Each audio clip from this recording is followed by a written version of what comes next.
हमारे साथ इसी खबर पर अधिक जानकारी के लिए वरिष्ठ पत्रकार राजेश जौहरी जुड़ चुके हैं फोन लाइन पर। राजेश जौहरी जी, आपसे जानेंगे यहाँ पर कि लगातार इंदौर में मृतकों की संख्या भी बढ़ रही है और ऐसे में अभी भी रेस्क्यू ऑपरेशन जो है वो लगातार जारी है, क्या कुछ कहना है आपका? हाँ, अभी तक 35 है, लेकिन 36 होने की उम्मीद है। और को घटनास्थल पर ही हैं जो अपने कुछ पत्रकार मित्र हैं, वो बता रहे हैं कि उससे भी ज्यादा संख्या हो सकती है, क्योंकि कई लोग तो ऐसे हैं जो अकेले आए होंगे। ये तो वो लोग हैं जो किसी की पत्नी साथ में थी तो पत्नी बाहर रह गई तो उसने बताया पति मेरा अंदर है, कोई पति बाहर था या बच्चे बाहर थे तो उन्होंने बताया मेरे परिवार के सदस्य अंदर हैं। तो इसमें से कोई ऐसे भी हो सकते हैं जो बिल्कुल अकेले आए हों। तो जो अकेले आए होंगे उनकी तो तभी पता लगेगा जब वो पूरी मिट्टी निकल जाएगी, जैसा अभी गृह मंत्री जी ने बताया, क्योंकि वो पूरा टर्बिड हो गया है पानी। इतना अंदर पहले से गाद थी, कीचड़ थी, और पानी में कूद कूद के फिर जब लोग इतने सारे गिरे, फिर बार बार अपन रस्सियां डाल रहे हैं, तो उससे और ज्यादा गंदा हो गया है। तो विजिबिलिटी तो ना के बराबर है, जीरो है बिल्कुल उसमें। तो इस कारण से मृतक संख्या बढ़ जाए तो कोई बहुत बड़ी बात नहीं है। लेकिन हाँ, ये है कि इस ऐसे में प्रशासन ने जो जो इंतजाम किए हैं वो बहुत सेटिस्फैक्ट्री तरीके से किए हैं, क्योंकि देखिए जहाँ तक जो एसडीआरएफ, एनडीआरएफ और आर्मी को लगाया, साथ में वरिष्ठ पुलिस अधिकारी और प्रशासन के अधिकारी लगातार वहाँ पर हैं। ये एक ठीक है, इतने लोगों की जो इतने सारे परिवारों को के जो लोग चले गए उनको तो वापस नहीं लाया जा सकता, और उनके प्रति जो संवेदना ही व्यक्त की जा सकती है, क्योंकि उन्होंने तो अपना सब कुछ खो दिया है। लेकिन ऐसे में जो रेस्क्यू ऑपरेशन का जो तरीका था वो बहुत सही था कि बहुत जल्दी सारी चीजों का सारी एजेंसीज को इस्तेमाल किया गया और त्वरित कार्रवाई हुई। कलेक्टर जैसे एक सीनियर आईएएस जो है खुद लगातार नजर रखे हुए हैं। लेकिन एक बात ये है कि जो चाहे मुख्यमंत्री जी गए, चाहे गृह मंत्री जी गए, या फिर वो पहुंच गई थी अपने उषा ठाकुर के जो पर्यटन मंत्री हैं, तो इनको जाने से बचना चाहिए रेस्क्यू वाले मामलों में, क्योंकि मंत्री, मुख्यमंत्री, प्रधानमंत्री, इनके जाने से काम डिस्टर्ब जरूर होता है। हमको इनको ठीक है, इनके मन में जो संवेदना होगी इसलिए गए होंगे, लेकिन इसलिए बचना चाहिए। ठीक है, बाहर से उस मंदिर के लेकिन जितनी देर के लिए ये लोग जाते हैं उतनी देर के लिए सब काम रुक जाता है, क्योंकि सिक्योरिटी के अपने इश्यूज होते हैं। तो इस कारण से ये बड़े नेताओं को बचना चाहिए। मुआवजे की जहाँ तक बात है तो 5 लाख और 2 लाख 7 लाख रुपए मृतक को मिल रहे हैं। खैर मुआवजा बहुत बड़ी चीज इसलिए नहीं है क्योंकि जिसने अपने परिवार के सदस्य खो दिया उसके लिए 7 लाख की कोई वैल्यू नहीं है। लेकिन जो भी है, जो त्वरित कार्रवाई हुई है ये बहुत अच्छी हुई है कि जो भी सरकार ने, प्रशासन ने और हर एक जिम्मेदार ने अपनी जिम्मेदारी बहुत सही तरीके से निभाई है। बस अगर नहीं निभाई गई है तो वो कि जो जब इसके पता चला है कि जब इसके छत डाली जा रही थी इस बावड़ी की, तो उसमें बहुत पतली सी 3 इंच भी नहीं है वो।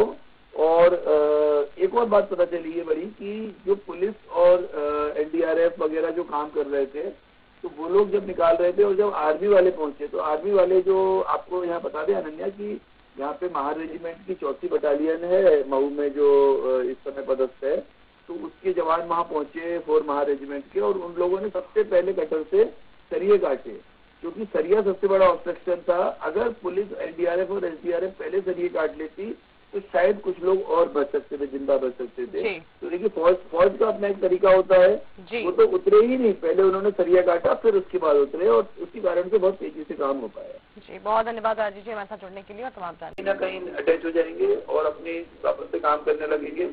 और इसी तरीके से चाहे कोई एसपी हो, चाहे डीआई हो, चाहे कोई पुलिस वाले हों, किसी घटना के लिए उनको सस्पेंड किया जाता है और बाद में बहुत अच्छी जगह पे उनको भेज दिया जाता है। लोगों की, क्योंकि किसी जनता को मालूम नहीं पड़ा, एक जिले से दूसरे जिले में भेज दिया, पता नहीं चलेगा। लेकिन ये जो है सरकार को सिर्फ किसी न्यायिक जांच में किसी अधिकारी को, मजिस्ट्रेट को, मतलब एसडीएम, तहसीलदार या एडीएम लेवल के आदमी जांच करा के नहीं होगा।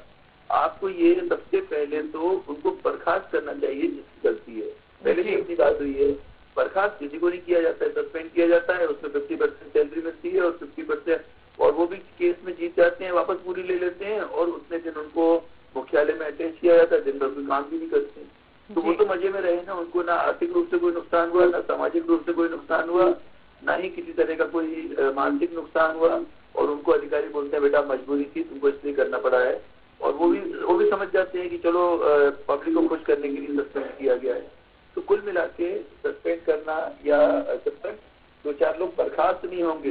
जैसे आप देखिए कि वो जो इंदौर में पुल गिर गया था, उसमें भी क्या हुआ आज तक? उसमें FIR जरूर हुई, मतलब उसमें इसलिए हुई कि हम और आप जैसे मीडिया के लोग बहुत जबरदस्त तरीके से लग गए थे, इसलिए FIR में उस इंजीनियर का नाम आया। लेकिन उस इंजीनियर के ऊपर वाले तो जो दोषी थे उनको तो कहीं फंसे ही नहीं। और उसका मेन कारण यही है कि 1-2 लोगों को शहीद करके बाकी बड़े बड़े लोगों को बचाया जाता है। राजेश जी, एक अंतिम सवाल है मेरा आपसे। आपने चूंकि बहुत मुफीद बातें कही हैं, लेकिन इसमें एक यक्ष प्रश्न है जिसको मैं आपसे कंफर्म करना चाहता हूं कि मान लीजिए इंदौर हो, भोपाल हो, खरगोन की घटनाएं और कोई छोटे शहर भी होते हैं, अगर कोई उत्सव, कोई आयोजन या कोई कार्यक्रम हो रहा है तो वहां एक तो परमिशन लेने की परंपरा है, परमिशन बिल्कुल देना चाहिए, ये ठीक बात है। लेकिन साथ में सरकार या वहां के लोगों को या जो नुमाइंदे हैं उनको ये जवाबदारी भी तय करनी होगी कि वहां जो आयोजन हो रहा है या वहां जो कार्यक्रम हो रहा है या वो भक्ति का कार्यक्रम है, सभी कार्यक्रम है, उसमें अगर कोई घटना, दुर्घटना या कोई ऐसी बात होती है तो उसके लिए एक तो परमिशन लेने वाला जवाबदार होगा, दूसरा जिसने इंस्पेक्शन किया है वो अपनी रिपोर्ट दे, और तीसरी बात कि अगर आपकी जो पदोन्नति होने वाली है वो क्रमोन्नति में तब्दील होते हुए आपकी CR खराब करने की जांच अगर हो या CR खराब करने का भय बैठ जाए, क्योंकि सस्पेंशन हो चाहे बर्खास्तगी हो, ये सब कोर्ट से जीत कर आते हैं, लेकिन मामला यहां तक नहीं आता है। तो मेरा मानना है कि 3 से 4 ऐसे बिंदुओं के साथ कठोर नियम बना दिए जाएं तो मुझे लगता है कि माहौल होगा और अपनी जिम्मेदारियों का एहसास होगा। तो इस पर क्या कहना चाहेंगे?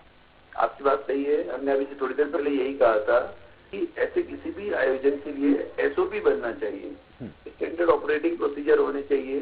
जैसे जुलूस के लिए एक SOP हो, किसी पार्क में है तो उसके लिए अलग SOP हो, किसी मंदिर में होना है तो उसके लिए अलग SOP हो।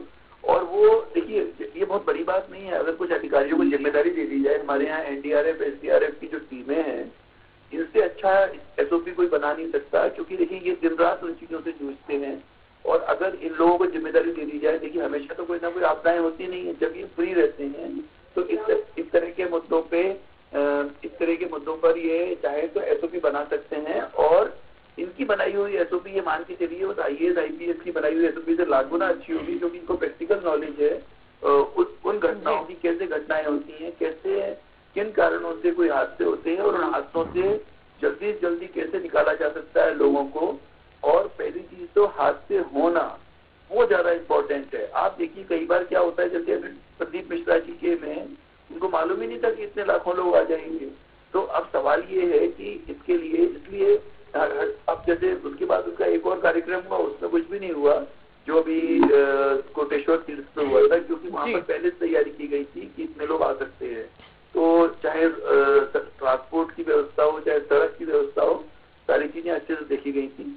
और ऐसा है कि अब हमको उस ओर बढ़ना चाहिए। जो ये आपकी बात सही है कि आप तो क्रमोन्नति की बात कर रहे हैं, और हमारा कहना है कि 1-2 लोग बर्खास्त होने चाहिए।